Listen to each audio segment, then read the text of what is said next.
retail investors look at the upcoming SpaceX IPO and see rockets, Mars, and Elon Musk, they see a lottery ticket. But when a wealth engineer looks at the SpaceX S-1 filing, we do not see a space narrative. We see a hyper-aggressive, capital-intensive infrastructure play. Today, we are stripping away the retail FOMO.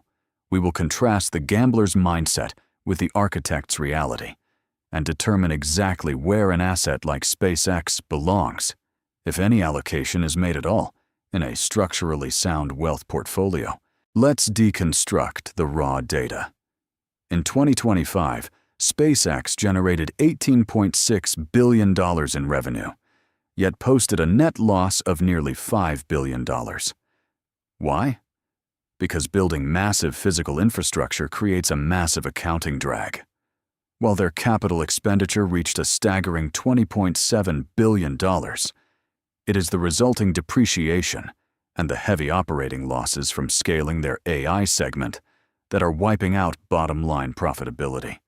This is not just a rocket company, it is a hardware arms race. The connectivity segment, driven by Starlink, is the only engine funding this expansion, generating over $11 billion to absorb these intense infrastructure costs. And that is why the Anthropic contract anomaly is so critical. Leasing unused capacity in their gigawatt-scale data centers for $1.25 billion per month is a brilliant move to instantly inject high-margin revenue and offset this structural burn. But capital expenditure is only the financial risk. We must also audit the structural risk. Retail investors buy into IPOs thinking they are becoming true owners of a business. But the SpaceX S-1 reveals a brutal corporate governance reality, the dual-class share structure. By holding Class B shares with super voting rights, Elon Musk retains absolute majority control. This makes SpaceX a legally defined, controlled company. You are not buying a voice in the boardroom.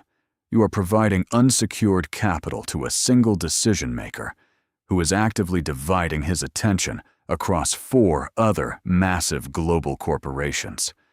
In institutional architecture, we call this extreme key man risk. It is a structural vulnerability that you simply cannot hedge. So, how does an unproven, cash-burning IPO fit into a long-term retirement portfolio?